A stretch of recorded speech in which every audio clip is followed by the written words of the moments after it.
दोस्तों, आप लोगों को बता दूं कि पेशवाओं के शासन में महाराष्ट्र में सार्वजनिक सड़कों को पर कोई अछूत चल नहीं सकता था। अगर उधर से कोई हिंदू आ रहा है तो होता था कि क्योंकि अछूत की छाया पड़ने से हिंदू अशुद्ध हो जाता था।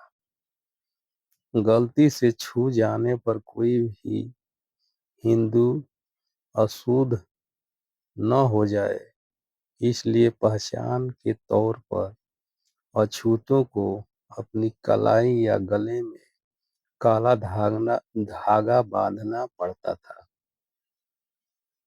पेशवाओं की राजधानी पूना में अछूतों के कमर से एक झाड़ू बांधनी पड़ती था, जिसे उस उसे यह रास्ता साफ करना पड़ता था ताकि कोई हिंदू उधर से गुजरे तो वह अशुद्ध न हो जाए। पूना में अछूतों को गले में एक मिट्टी का बर्तन बांध कर लटकाया पड़ता था और वह उसी में थूकता था ताकि उसका थूक जमीन पर न गिरे। गिरने के कारण उधर से गुजरने वाला हिंदू अशुद्ध हो जाए।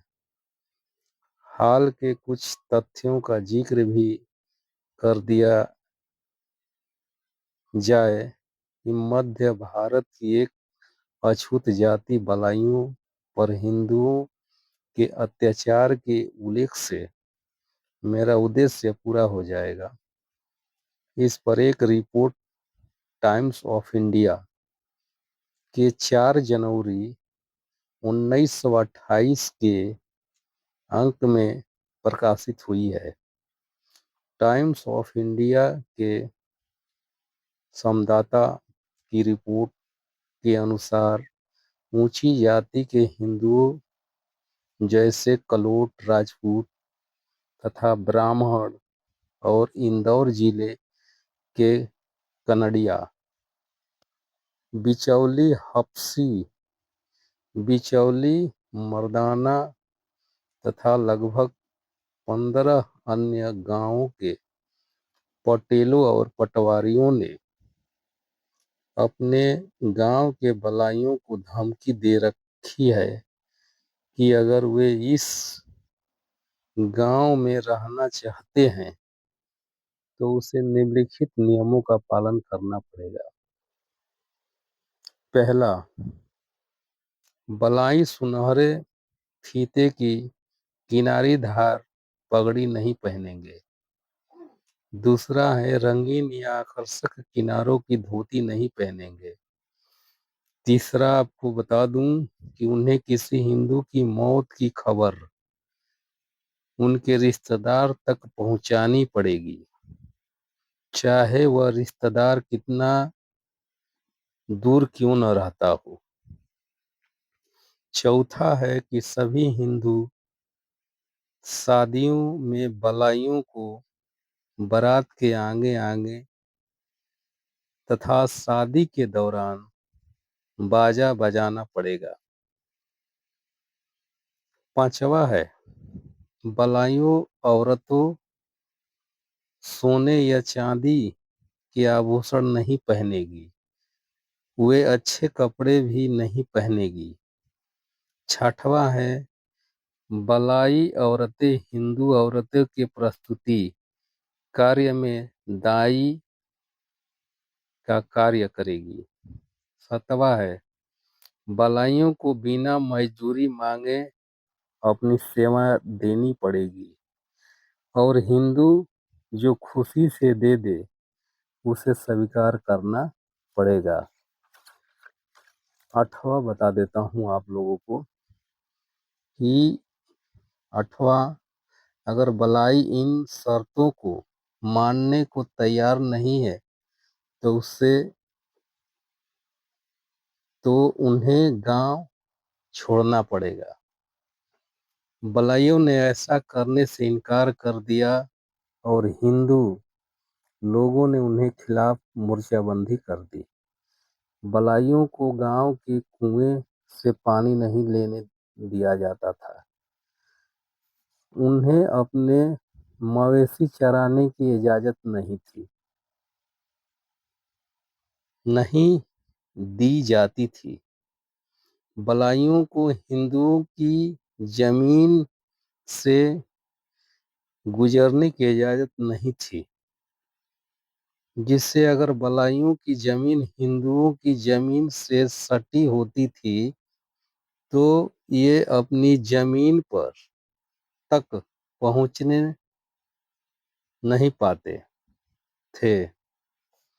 हिंदू अपने मवेशी बलाइयों की जमीन पर चराने के लिए छोड़ देते थे।